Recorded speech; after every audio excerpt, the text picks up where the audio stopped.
On Friday, November 15th, Netflix and Most Valuable Promotions bring you the highly anticipated heavyweight boxing mega event of the year. Jake El Gallo Paul will go toe-to-toe in the ring against Iron Mike Tyson, the baddest man on the planet. Don't miss this epic showdown from AT&T Stadium in Arlington, Texas. Watch Paul versus Tyson, now streaming only on Netflix. Want to shop Walmart Black Friday deals first? Walmart Plus members get early access to our hottest deals. Join now and get 50% off a one-year annual membership. Shop Black Friday deals first with Walmart Plus. See terms at walmartplus.com.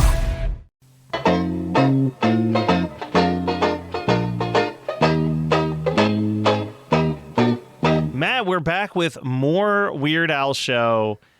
And more Weird Al Show. 3 more episodes. 3 more episodes. And man, I am so glad we are doing this particular episode right after we did the episode with Abby, because episode 7, Because I Said So, yes, more than any episode we've watched, feels like Al venting about having to deal with producers and censors and the network for 22 minutes. Right? Yeah. It's also the funniest because, so it's a great testament.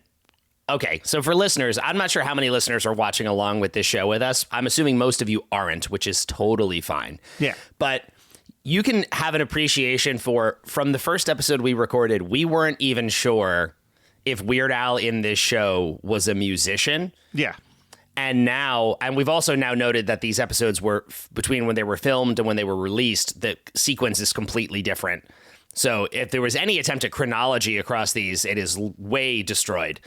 I don't think chronology really matters that much, but we have gone from not knowing if Al's supposed to be a musician to, in this episode, he is just singing nonstop,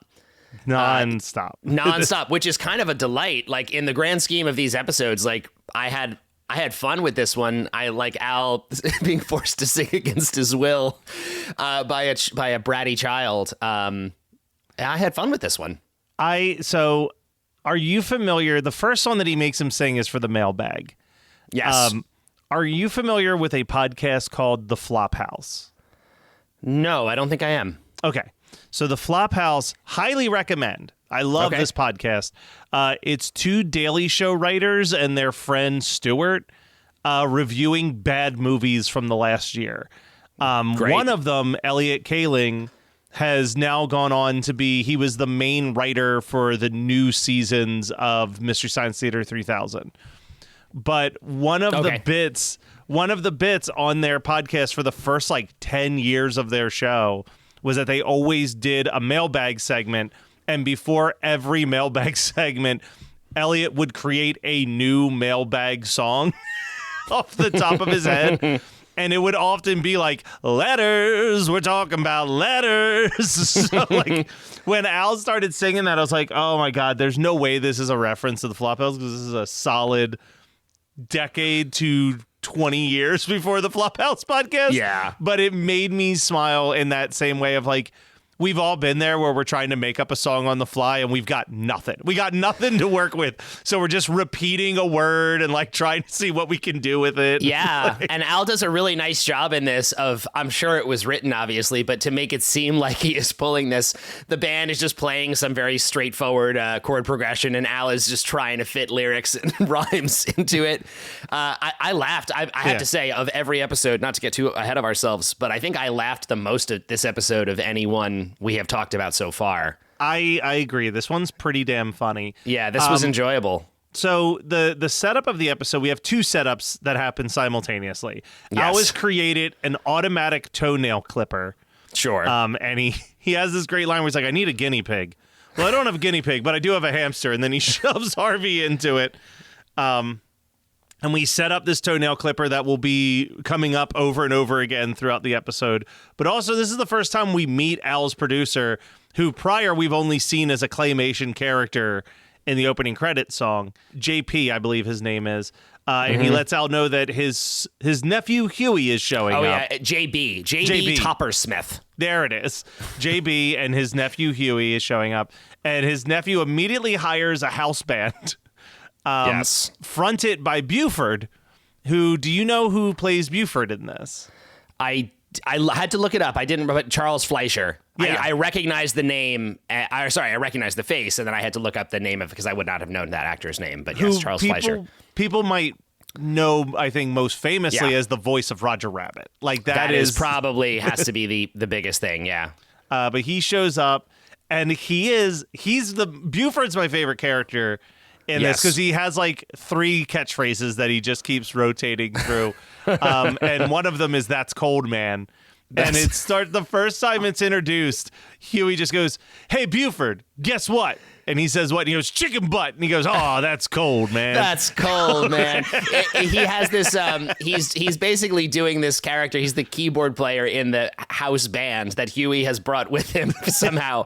And yeah, anytime Huey says anything, he has this like a stoner jazz guy delivery. And it's just like, "That's cold, man." That's a great line. But it leads to a amazing like final usage of it. It does. So Al's singing this mailbag song, and the part that made me laugh out loud is like Huey is just yelling things at him to do through here. And at one point he goes, "Hoof it!" And then Al just full tap dances for the second half of the song. This is a really great, again, if we're talking about trying to see behind the curtain here and imagine Al. We used the term last week, malicious compliance. If Al is being forced to do this, Al is the moral of this episode, which we skipped at the very beginning, is the lesson of the day. Excuse me. The best way to work out a problem with a bully is through peaceful communication. Yeah, that's the lesson we are trying to teach children. So the fact that Al has chosen to frame that by being forced to do whatever the CEO of the network's kid wants him to. Including dance like a monkey on command on the show. I mean, this is a brilliantly meta approach for Al to take. And also especially mid-season. And also, like we said, like this is one of the many episodes where the lesson is so hard to physically connect to anything that happens in this episode. Like the communication barely happens that they're talking about in the lesson. Like it's just that Al's lack of communication is actually what fixes the thing because Al leaves. Exactly. No, that's the lesson, and we're jumping to the end of the episode. It's fine. We can fill in some gaps. But at the end of the episode, at a certain point, Al has just had it, and he was like, you know what? It's not worth it. And he quits. He is about to leave. He's getting in the elevator to leave his cave. And at that point, Huey's like, wait, don't go. And then suddenly has this epiphany moment where he's just like, oh, it's just no one likes me. And then it's like the bully is just feels like no one likes him. And suddenly Al's like, oh, you're not a bully. You're just a kid who doesn't, I don't even know what he says. He's like, you're just a kid who nobody likes you. And then it's over. Then so it's done. Huey learns a lesson, I guess. But throughout the episode, there's a few other great things that we get in here. The letter that he opens just asks, "Can I see Dick Van Patten in a little tutu do a pirate dance?"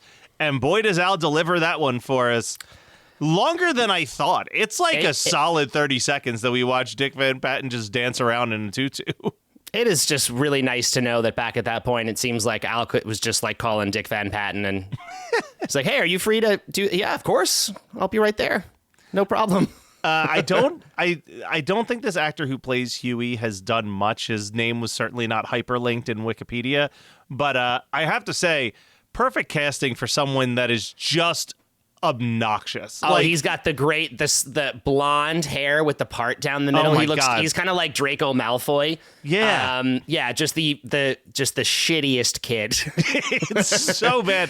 There's a bit here as we go to a commercial break that I can't believe Al hasn't done more in this show, which is that we know that Al is very bendy. And he lifts his leg up to his face and he has a wristwatch tied around his ankle and goes like, oh, look at the time.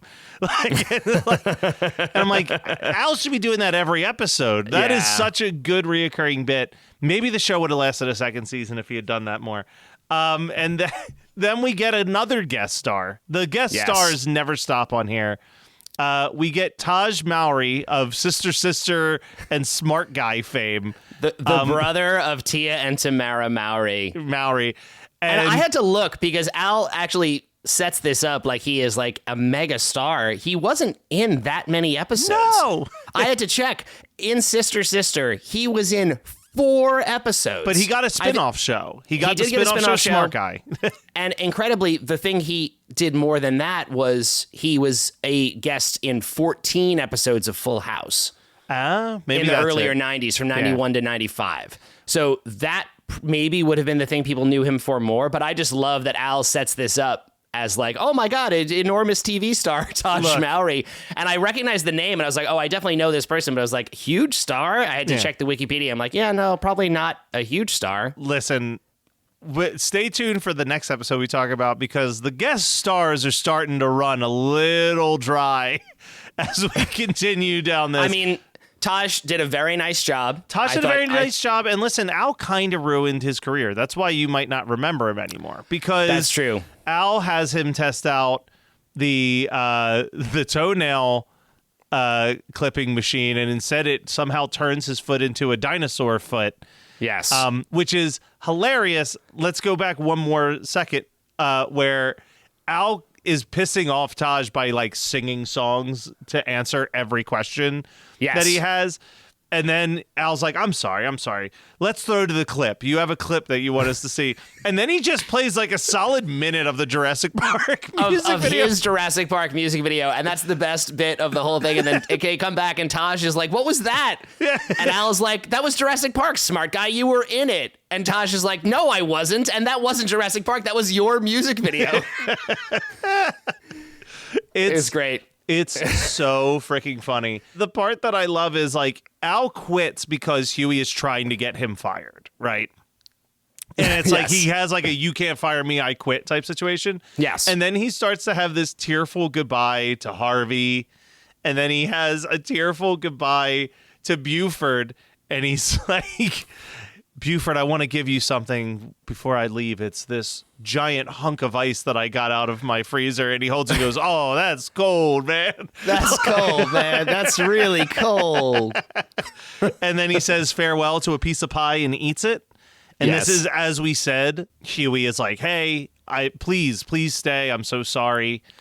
And then they buddy up over watching TV, which like I wrote down, Fred Huggins shows up for the first time in like 7 episodes. Like he has been a character that is, I think that's the craziest thing that I've realized, and we'll get into this with the next 2 episodes a little bit more, but because they aired these so out of order, you have these like, you either have giant gaps where like a character that you know is supposed to be somewhat reoccurring just isn't around for like 5 episodes. Yeah. Or you have what happens where episode 8 and 9 are both strongly about his cousin Corky, and treats both of those as if she's been there this whole time. And I'm telling you, both times I'm like, who is this character? There's 2 episodes devoted to like an origin story of someone who it's supposed to be like, oh, finally we get to learn about Corky. It's like Corky, I think, has been part of the ensemble a couple times, but we a line or 2 maybe up until this point. It's psychotic, but we get to the end of the episode. I have to point, I love the Fred Huggins bit where he does the intro like, I'm Fred Huggins and these are my little friends Papa Booley and Baby Booley. And Papa Booley immediately just goes, when do we get paid? Yeah. And then he's about to perform his song, It's Nice to Be Nice. Yeah, it's nice to be nice. Which is good advice. And then baby just goes, I hate you, Fred. The end of the episode, we go to a commercial break. We come back and Al just spits Harvey out of his mouth. Like, yes. Just, it's psychotic. But starts to say goodbye, and I love that as he's saying goodbye, Tosh shows up still, and he's like, don't trust this man. Look what he did to my foot. Yeah, he has like a dinosaur foot or something like that. Still. Yeah, still from it. And it's like, you'll be okay. You'll be fine. No, like, Taj Mowry is permanently disabled from his appearance on the Weird Al show. But Al uses the toenail clipper machine, and his foot is immaculate, and we get a very long close-up of Al's bare foot for a couple seconds. That was not something I had seen before. Yeah. That much of a zoom in on Al's bare foot. It looked pretty regular. It's fine. It's just a regular foot. If you're curious, guys, Weird Al Show, episode 7. You want to see Al's feet? This is your chance. Then we get into episode 8, the talent show. Yes. This is when Al's hosting his annual talent show, which, who knows, maybe if they got more seasons, this would have been a reoccurring theme on it. And he's got a bunch of great special guests coming, including his mom. And this is yet another example of us getting Al Yankovic's real mom, I'm pretty sure. Oh, yeah, that's her. That is absolutely her. And this bit made me laugh so hard. He's like, "Oh, you want to see a sneak peek at the grand prize? It's this handcrafted ice sculpture of Marvin the sea bass." And then he opens the fridge and water just spills out, and he's like, goes, "Ah!" And he's like, "Oh no, what are we gonna do?" So his plan is, I think, just to make people forget that there's a prize. I but don't it's know. all He doesn't seem to have a about. plan at all. He opens the fridge, the prize is destroyed, and then people show up for the talent show. And he just says, like, yeah, here we go. Let's do the talent show. And again, that's not the moral. It seems like maybe the moral of the story would be like, don't make promises you can't keep or something like that. They already did that, though, on episode but that's 2. done. So The lesson of the day in this episode, which I think maybe is one of the more misguided ones so far, at least the way it's presented in this episode, is when faced with a challenge, try your best and don't be afraid to seek good advice. Yeah. Which in the context of this episode means that Al bullies his cousin into performing in front of a room full of strangers and a then talent still doesn't that let she her doesn't win. have. And she still doesn't win the talent show. She doesn't win the talent show. And I guess that's supposed to be the lesson, is that it doesn't matter. You don't need to win. But the idea of like, okay, fine, yeah, when faced with a challenge, try your best. That's fine. But that implies that you must complete this challenge when someone is like, hey, get up here and perform something. Oh, I don't want to. I have nothing to perform. Oh, well, you have to. Yeah, you have to. You're not allowed to be in this house. This is back to last episode, like when faced with a bully. Yeah. Well, this episode is weird. Super weird. Super weird. It has some of my favorite moments and some of the worst moments of this entire show all in this 22 minutes, because you're right, like the plot beats of this episode are psychotic. And again, this is like what I was saying a couple minutes ago. We have no context for who cousin Corky is at Not really, all. yeah. And this whole episode, maybe they gave her name once, but really, like it so flies by. Yeah, it's not. Yeah. But yeah, she keeps trying to leave because she doesn't want to be there for the talent show. And the only hint that we get is that she keeps moving things that Al struggles to move with ease. So we get this thing that she has some type of super strength. But like things that I liked in this episode, there's a long track of like in the dead center when we actually have this talent show happening. Everything is so funny to me. Hooded Avenger tries to he's going to mold an ice cube into a horse with just his tongue. And he does. And he does. He does a great job. Madam Judy comes up to do the most psychotic impressions you have ever heard in your entire life. It is so manic what she's doing up there. It is truly like, yeah, I mean, the Judy Tenuta in this episode, it is as if they wrote nothing. Yeah. And they were like, just get up there and do impressions. And she just goes like rapid fire through impressions that are barely there, like Roseanne. Yeah. It's like watching cocaine era Robin Williams. Like that is a great way to describe it. She is just running around saying catchphrases while like quickly throwing things on her body to like look like the characters. Yeah. But it's so bad that it's like kind of funny. And it just goes on enough that like they keep cutting away from her to have other like Al's like, Corky, what are you going to do when you get up there? Yeah, and she's like, just going and going and going. It's like, wow. Yeah, I mean, it is wild just to see that. Then we get, at some point, he puts on the TV. I forget why he puts on the TV in the middle of the talent show, but we get this hilarious bit that's an interview called Up Close and Personal with Clint Eastwood, where it's just a close-up of an actor's mouth doing a Clint Eastwood impression. And I must say, doing a better Clint Eastwood impression than any of Madame Judy's impressions that we just sat through a couple minutes earlier. Considering it is exclusively mouth acting, basically. I had to look up the actor who does the Clint Eastwood impression. His name is John Rourke. Who was in a handful of things. He was in The Naked, did some TV stuff, a lot of impressions, actually. It says on The Fresh Prince of Bel-Air, he was a Ronald Reagan impersonator. It looks like he did a lot of that kind of stuff. Funny enough, The Weird Al Show is a very late credit for him, so I think maybe he hung it up shortly after this. But yeah. I agreed. A great Clint Eastwood. Also, I should throw out there that the actress who plays cousin Corky, I looked up, and she was a groundling. Okay. And had, yeah, she did a nice job. She's good. Actually that's why I looked her up, because I was like, she doesn't have a hyperlink on Wikipedia, and that feels weird to me because she seems to really be bringing quality acting here. Yeah, but yeah, she was a groundling, and she has a bunch of like one episode appearances on stuff like Buffy the Vampire Slayer and a ton of other stuff in the past. She did a nice job. Credit. We get a return of Eddie Deason as the guy boarded up in the wall, and we get the comedy stylings. Again, he is back. The guy boarded up in the wall gets to do some stand-up comedy about how he's trapped in a wall. So funny. Like, that's so funny and weird. And then I just love also the backdrop, like it looks like a comedy club, but it's just like the mic pointed at a wall. The wall pointed at a wall. Like, oh my God, it's so good.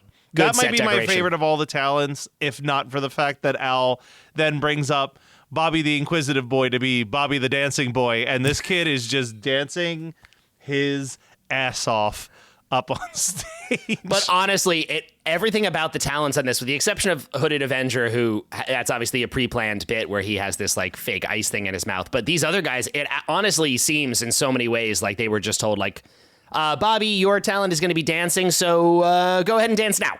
Yeah.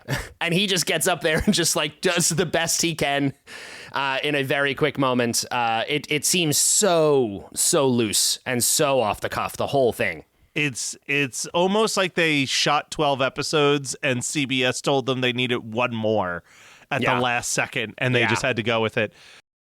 Want to shop Walmart Black Friday deals first? Walmart Plus members get early access to our hottest deals. Join now and get 50% off a 1-year annual membership. Shop Black Friday deals first with Walmart Plus. See terms at walmartplus.com. So, you want to be a marketer. It's easy. You just have to score a ton of leads and figure out a way to turn them all into customers. Plus, manage a dozen channels, write 1 million blogs, and launch 100 campaigns all at once. When that's done, simply make your socials go viral and bring in record profits. No sweat. Okay, fine. It's a lot of sweat. But with HubSpot's AI-powered marketing tools, launching benchmark-breaking campaigns is easier than ever. Get started at HubSpot.com/marketers. Are you troubled by trying to find a great movie podcast to listen to? Do you experience a love for monster movies, from the classic Universal era to the modern creature features?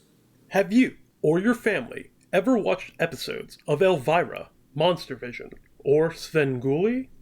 If the answer is yes, then don't wait another minute. Open up your podcatcher and search for the professionals. The Monster Rally Podcast. Our hilarious and asinine hosts have an ever-growing library of episodes for you to listen to 24 hours a day to serve all your monster movie needs. We'll talk about it. Al, while he's trying to make Corky believe in herself, tells her that he's been embarrassed before. Here we go. This is the highlight. This is it, guys. We get this flashback to Al guessing, the outtakes of Al guessing on the Flintstones, where he is Al Yankstone. And the bit is that he keeps missing his mark and forgetting Wilma's name and forgetting his lines. And it shouldn't be as funny as it is, but my God, was I laughing every second of this. But it's like an episode of the Flintstones. It is animated. Yeah. It looks exactly like, I mean, I assume it was made by the same people. It's the same voice actors for Fred and Wilma. And it is just like Al knocks on the door in animated, and you get to see animated Al in the Flintstones, and he just keeps flubbing his line, and Fred is getting more and more annoyed at how long it is taking Al to get this line. And he goes back to his trailer at some point, like Fred just quits. He's like, I can't work with this guy. That made me really happy, because that felt to me like, from what we know about Al, like that must have been what a treat. What a treat for Al. This is like getting a cameo in The Simpsons or I mean, this is way more rare. Yeah. At this point in time, how many people have done Simpsons cameos? It's still great, but I mean, I don't know many people who've got inserted into the Flintstones. Not even inserted into the Flintstones. Had the Flintstones specifically create a thing for you. For them, yeah, like, exactly. That's even crazier. Yeah. But it's like the Weird Al show and then the vitamins. Yeah. That's it. That inspires Corky to go up there and show off her talent of super strength by smashing and eating a brick with her bare hands and mouth, and then lifting, I guess it's a 200-pound weight because it's 100 pounds on each side. I think so. Dances with it and then bends the barbell. And yeah, she bends it around her bends shoulders. It around her neck. It's insane. It is. And then I'm going to read the next two notes that I wrote. These are possibly the meanest notes I've ever written about the Weird Al show. Great. But the elevator comes down, and I wrote, who the fuck is immature? What is this song? Why is it on the Weird Al show? And then I wrote, the Hooded Avenger takes off his mask to reveal another mask underneath, and I can only assume that they added that because this performance is so forgettable and boring that they needed something to spice it up. I mean, it is the most out of place thing. It's like a 5-minute song. I started fast forwarding through it. I was like, I can't do this. It's a wonderful little bit of throwback for me to see, and I have no real knowledge of Immature as a group. I feel like I've heard the name. They started really young. That was the point. There was this like neo soul like kid group. So when they started, they were all like prepubescent. But at this point, they're later in their career and they look pretty much like just like young just adults. Yeah. And they are doing this 90s like R&B slow jam. And there's a moment where it cuts to the audience of the talent show. Also, they bumped Al's mom. Al's mom was going to perform at the talent show, and they bumped Al's mom because Immature just showed up, and they're like, oh, we only have time for one more. And she's like, oh, that's okay. Yeah. And so it is so long and boring. And there's a moment where the song's fine. It's not like it's a bad song. It's just a forgettable song. Like, I couldn't tell you anything about this song.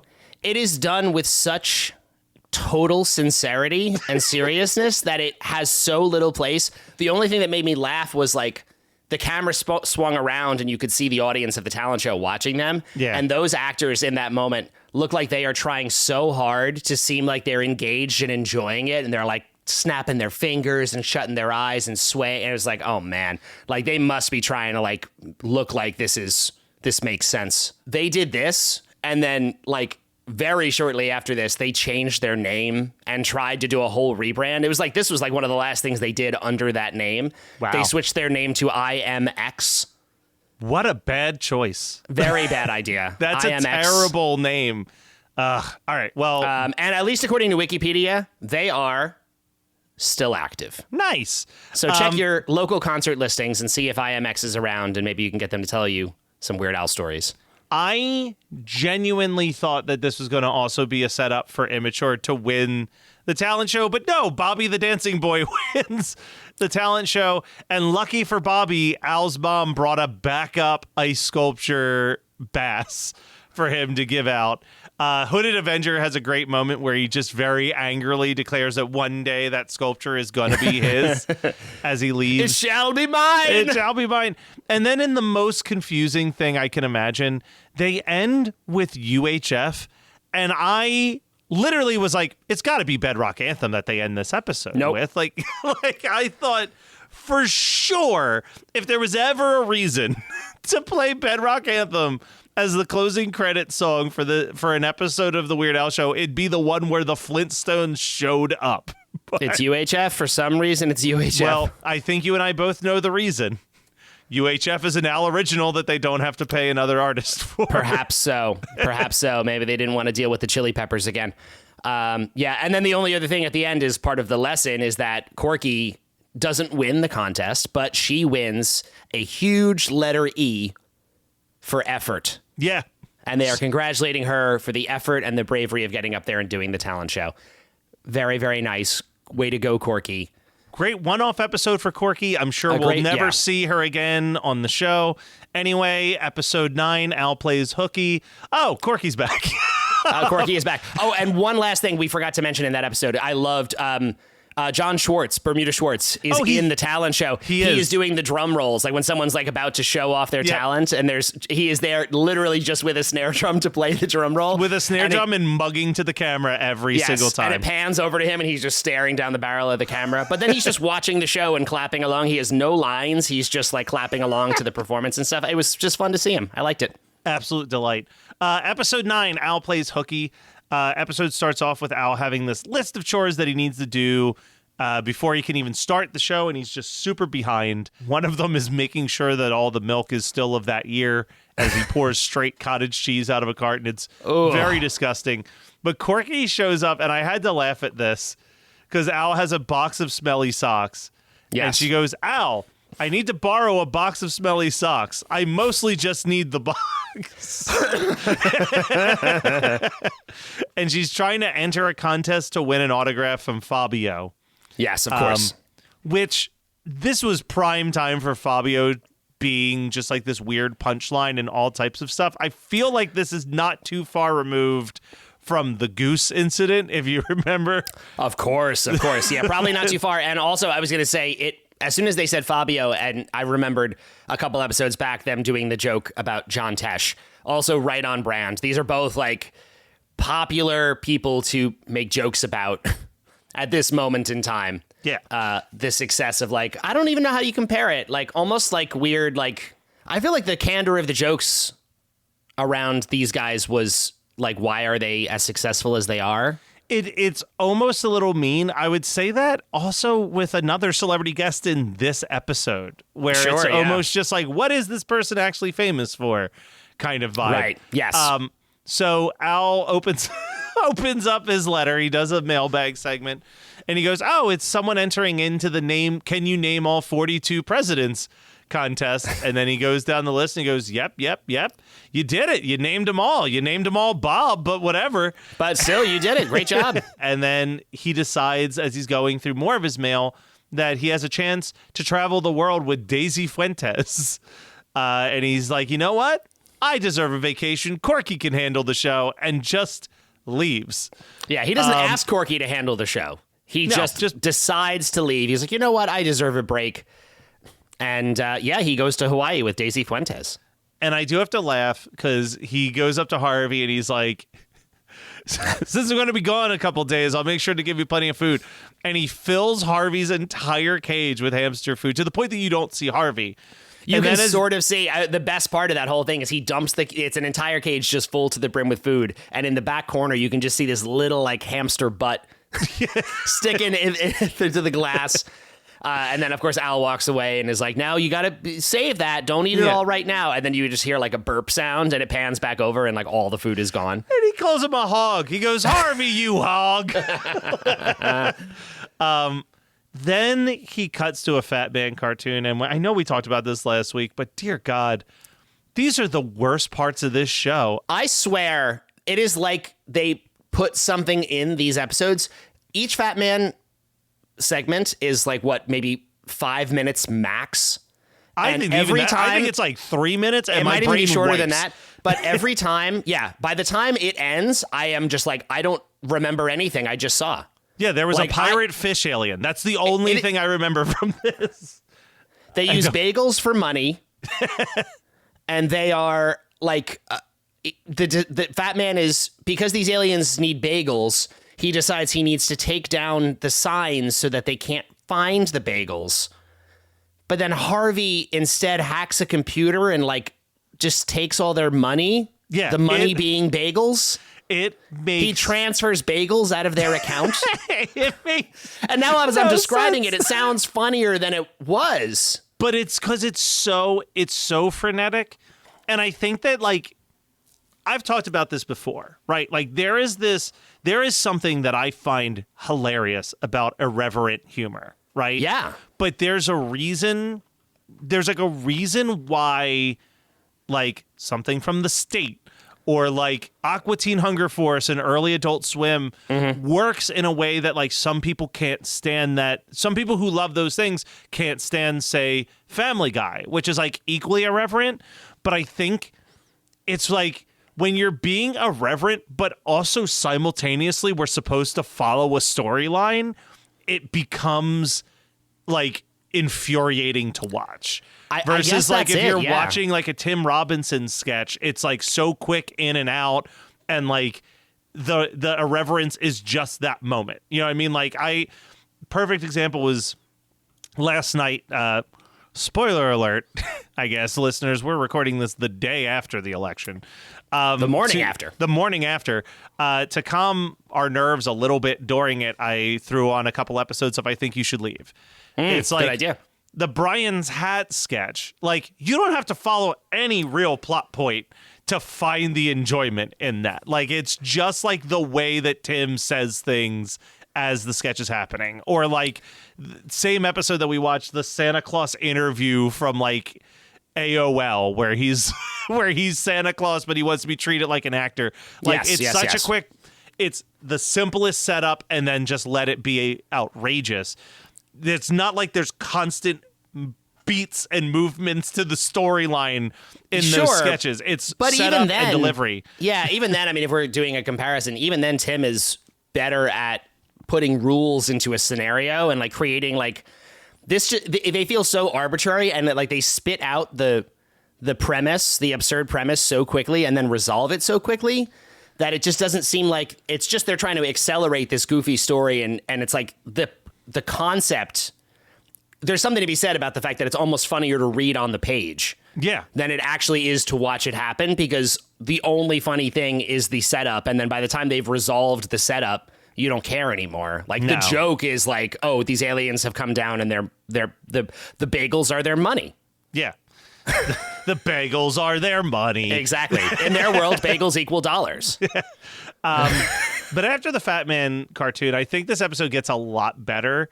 Yes. Because we get these reoccurring bits. There's a couple really good ones, but the bits where he keeps video chatting with Corky make me laugh every single time. They're great. Like he shows up and he's on the beach with Daisy Fuentes, and the first thing he says is, "Corky, you won't believe how many Hawaiian shirts they have here. It's amazing." And he's literally on camera, and Daisy Fuentes is massaging his shoulders. He's holding a cocktail. Like he is having a great time. And poor Corky is like, I don't know how to host a show. And he's like, you'll be fine. Yeah. And then immediately Bobby the Inquisitive Boy comes out, and he needs to know how a nuclear reactor works for his school project. Yes. And then she plays the wrong film, and the film melts, and Bobby throws a fit and storms off. But I have to read, because I wrote it down because I liked this so much. Bobby, that film had nothing to do with nuclear reactors. Now I won't be able to do my report for school. I'll fail out of class. My self-esteem will drop through the floor. I'll start hanging with the wrong crowd. They'll trick me into joining a small band of counter-revolutionaries from some small third-world country like Aruba. Then I'll be captured and held hostage by rebel forces, only to escape and live life as a hunted boy. A hunted boy. It's all your fault. A lot of pressure on Corky. Corky is really struggling. But Al video chats, and he's in front of the Eiffel Tower, and she goes, "Al, where are you?" And he goes, "Oh, I thought the Eiffel Tower would be a good hint."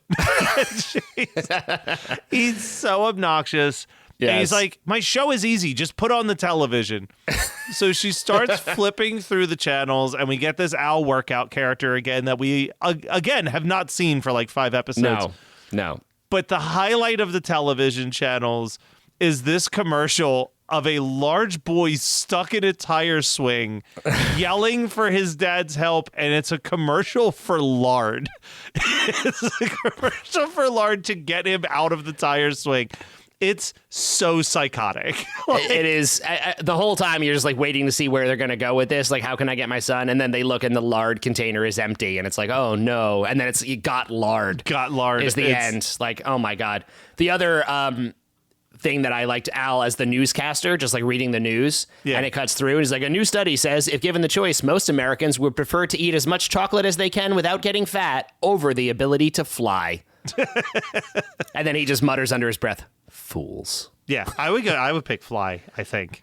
I would probably pick fly. I like chocolate, but I think that that's a yeah. I'm a small doses chocolate guy. Like I kind of am too. Yeah, like I am excited. Look, this is my maybe first... if I had that ability, I would become a large dosage chocolate guy. Maybe. I don't know. My sweet tooth doesn't exist really like that. But again, Who knows? With no consequences, terrible things can happen. I was going to say, that's the thing, right? So JB, the producer, is back. He's asking where Al is. He's ready to cancel this show if he doesn't see Al on there.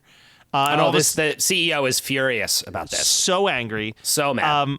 And then a guest comes down the elevator for a segment, and he's a chef. He's going to be doing a stunt with Harvey. And Corky just invites him right in. And that's when she gets a video chat from Al in Varna, space. I believe is his name. Varna.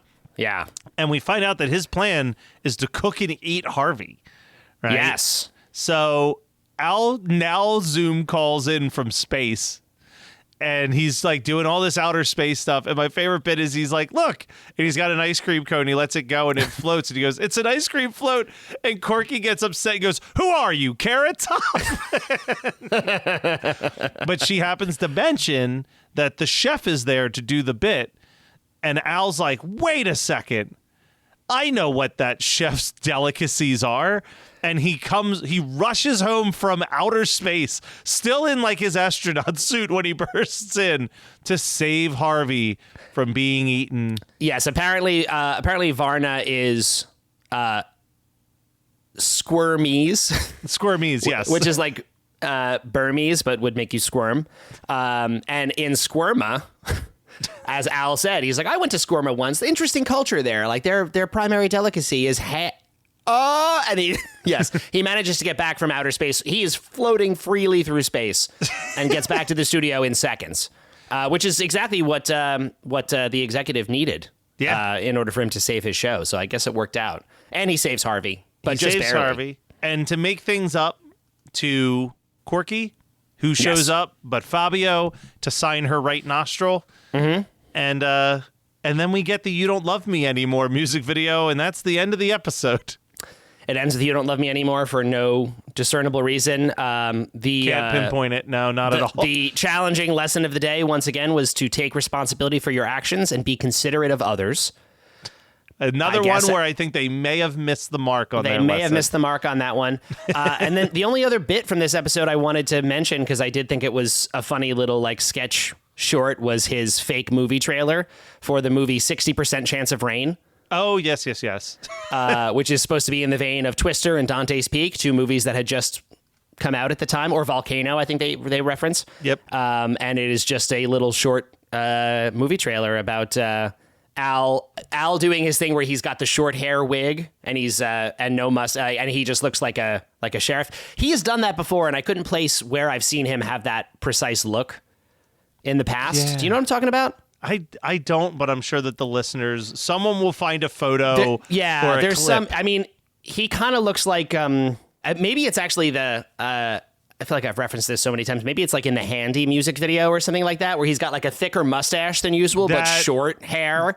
It's probably that. It's probably Handy because he does. Yeah. That I'm gonna guess that that's probably what it was. But he is doing this, and then in that fake movie trailer, the mayor of the town that is under threat of being hit with a 60% chance of rain, that they're trying to get everyone into the gym for shelter, is Kevin McCarthy, the bad guy from UHF. Yep. Yeah, it is. A wonderful little additional reunion here. We already we had one a few episodes back, and now we get another. It's my favorite things to see in this, or at least a lot of my favorite things, have been seeing him get paired up again with some of his old friends from UHF and other stuff. So I liked that. No, that's always very, very exciting. And very, very exciting. Next week, we will finish covering the Weird Al show. Yeah.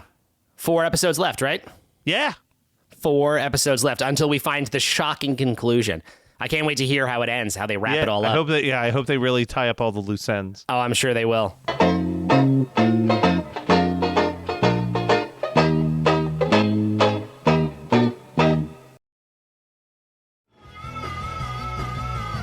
You're listening to the Geekscape Network.